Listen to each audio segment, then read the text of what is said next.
बच्चों, आज हम पढ़ने वाले हैं क्लास 7 के ज्योग्राफी सब्जेक्ट का पहला लेसन इन्वायरमेंट। इन्वायरमेंट से आप क्या समझते हैं? इन्वायरमेंट के विषय में जो लेसन में दिया हुआ है, पहले कुछ डिस्कशन है, बच्चे लोग आपस में बात कर रहे हैं कि इन्वायरमेंट क्या चीज़ होती है। एक दूसरे से पूछते हैं वो लोग कि व्हाट इज़ इन्वायरमेंट। तो उसके टीचर फिर देन बताते हैं कि इन्वायरमेंट होता क्या है। तो वो लोग पूछते हैं, रवि से पूछे उसका विचार कि भाई आपको क्या लगता है इन्वायरमेंट कैसा है। तो वो बोलता है कि सर, हमारा जो school building, table chair, classroom है ना, और even open field, road, garbage, मेरे दोस्त, ये सारे हमारे इन्वायरमेंट बनाते हैं। तो टीचर बताते हैं बिल्कुल सही है, yes said the teacher, but what? Wait. Some objects are created by nature. कुछ जो आपने जितनी चीज़ों को बताया है, वो सारी जो चीज़ें हैं वो आदमियों के द्वारा बनाया गया है, चाहे वो चेयर्स हो, क्लासरूम हो, टेबल हो। लेकिन उनके बारे में क्या, जिन्होंने नेचर ने बनाया, जिसे नेचर ने बनाया। तो इसमें बहुत सारे ऑब्जेक्ट्स हैं जिन्हें नेचर ने बनाया, जैसे भैया माउंटेन्स, रिवर, ट्रीज, एनिमल्स, ये सारी चीज़ें क्या है, नेचर ने बनाया है। तो इन्वायरमेंट क्या है? Environment is our basic life support system. Environment क्या है? हमारा basic life support system. Life मतलब जीवन, सपोर्ट यानी जो उसे सपोर्ट करता हो, और सिस्टम मतलब वह तंत्र जो इस चीज़ के लिए बना हुआ है। ये हमें क्या प्रोवाइड करता है? It provides us air we breathe, the water we drink, the food we eat and the land where we live. जहाँ हम लोग रहते हैं, जिन चीज़ों को खाते हैं, जो हवा हमको सांस लेने के लिए मिलती है, जो पानी हम पीते हैं, ये सारा कुछ हमको किससे मिलता है? इन्वायरमेंट से मिलता है। जैसे ये पेड़ है, पेड़ हमको क्या देता है? ऑक्सीजन देता है ना, और वो क्या सोखता है? कार्बन डाइऑक्साइड सोखता है। तो इस तरीके से हम इसको इन्वायरमेंट को समझ सकते हैं। अब क्या हो रहा है आगे, देखिए आगे हम लोग के इसके इन्वायरमेंट के घटक क्या क्या हैं, इसके कंपोनेंट्स क्या क्या हैं। तो कंपोनेंट्स, जो हमारे components of environment basically 3 type के होते हैं। कौन कौन से होते हैं?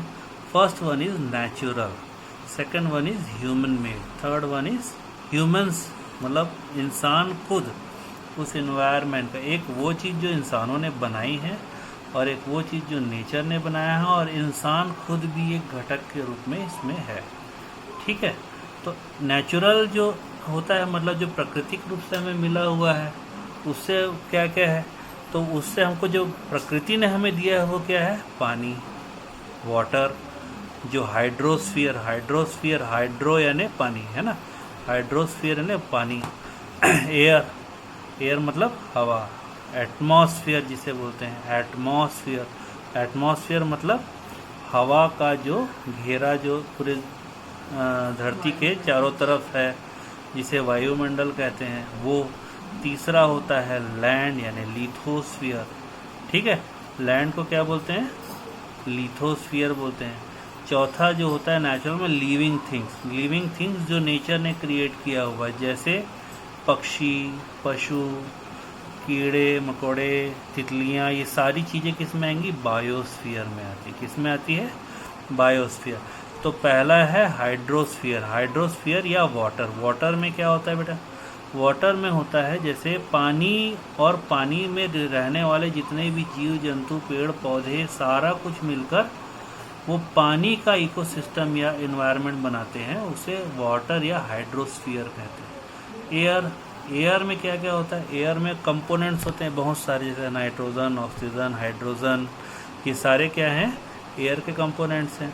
तो वो क्या होगा? एटमॉस्फेयर हमारे धरती से कई किलोमीटर ऊपर तक रहता है, और ये हमारा धरती से बंधा रहता है। किससे बंधा रहता है?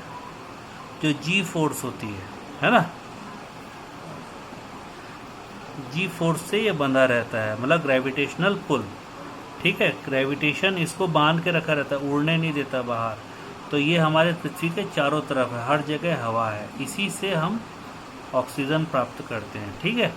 और लैंड यानी लिथोस्फीयर में कंकड़, पत्थर, पहाड़, है ना, और जितने भी लैंड फॉर्म्स हैं, चाहे वो छोटे छोटे टीले हों, सारे कुछ क्या आ जाते हैं, लिथोस्फीयर में आ जाते हैं। ये इसके अंदर धरती पर ये बहुत गहराई तक है लिथोस्फीयर, ठीक है। इसके बाद जो आता है लिविंग थिंग्स। लिविंग थिंग्स में जैसे मैंने बताया, इसमें क्या होता है, आपका जितने भी आपके जीव जंतु हैं वो सारे आ जाते हैं, ठीक है। अब human made things, human made things क्या होते हैं, ह्यूमन मेड मतलब इंसानों द्वारा बनाया गया। तो ये ब्रिजेस हैं, ब्रिजेस जैसे आप देखते हैं वो सारे कौन इंसान बनाया हुआ है। रोड्स, रोड्स भी सारे इंसानों ने बनाया हुआ है। इंडस्ट्रीज़ है ना, जितने भी कल कारखाने हैं सारे, और ये जितने भी मॉन्यूमेंट्स हैं बड़े बड़े, अपन देखते हैं ताजमहल है, लाल किला है, पुराने मंदिर हैं, सारे जितने भी हैं, है ना, सब कुछ क्या है, इंसानों ने बनाया। बिल्डिंग्स जो अपने घर वगैरह है, आपकी स्कूल की बिल्डिंग, ये सारा क्या है, पार्क्स है, ये सब क्या है, ह्यूमन मेड इन्वायरमेंट। मतलब एक ऐसा इन्वायरमेंट है जो इंसान के द्वारा अपनी सुविधा के हिसाब से बनाया गया है। ये क्यों बनाया गया है, सुविधा के लिए बनाया है ना। क्योंकि यदि बिल्डिंग रहेगी तो हमने क्या किया है, बेसिकली नेचर जो हम लोगों को चीज़ दी, नेचर ने जो दिया उसको हमने अपने लिए और सुविधाजनक बनाने के लिए ह्यूमन मेड इन्वायरमेंट बनाया, ठीक है।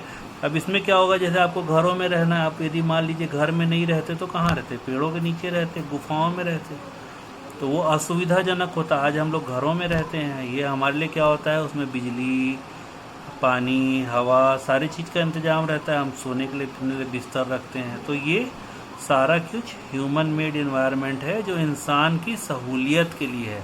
जैसे सड़कें, हमको एक जगह दूसरी जगह तेज जाना है, उसके लिए होता है, ठीक है। अब दूसरा आता है, इसके बाद आता है ह्यूमंस। ह्यूमन भी एक इन्वायरमेंट का कंपोनेंट है।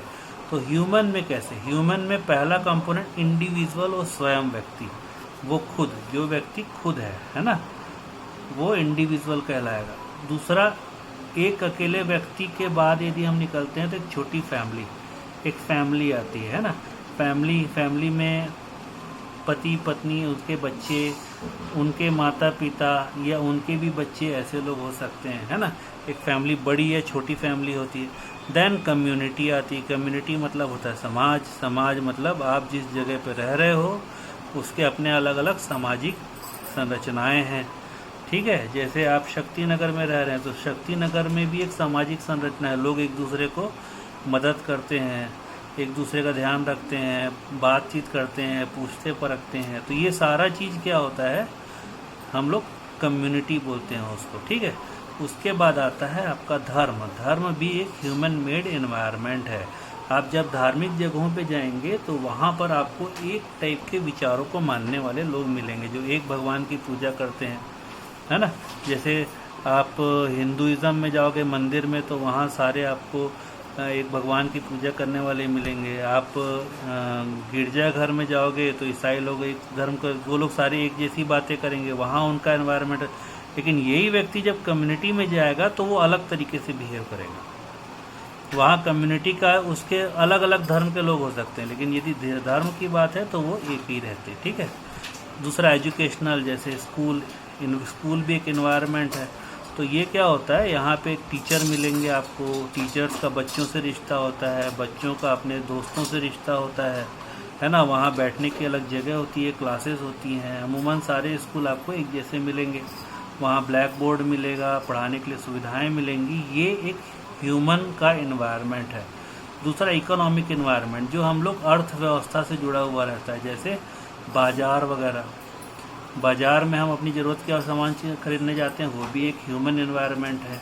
और दूसरा एक पॉलिटिकल सिचुएशन, मतलब भारत की जो राजनीतिक दशा है वो भी ह्यूमन मेड इन्वायरमेंट है। अब इसके बाद आता है आपका, ये तो चीज़ अपन लोग पढ़ लिए, लिथोस्फीयर, है ना। ये जैसे आपका यहाँ पे एक एटमॉस्फेयर है, डोमेन्स ऑफ द एनवायरनमेंट। देखो एक हाइड्रोस्फीयर दिया हुआ है, यहाँ पे हाइड्रोस्फीयर है। अब ये हाइड्रोस्फीयर जो होता है एटमॉस्फेयर होता है। यहाँ एटमॉस्फेयर दिख रहा है, इसमें एटमॉस्फेयर में आपको प्लेन भी उड़ता हुआ नज़र आ रहा है, बादल भी हैं, है ना, पानी भी गिरता है।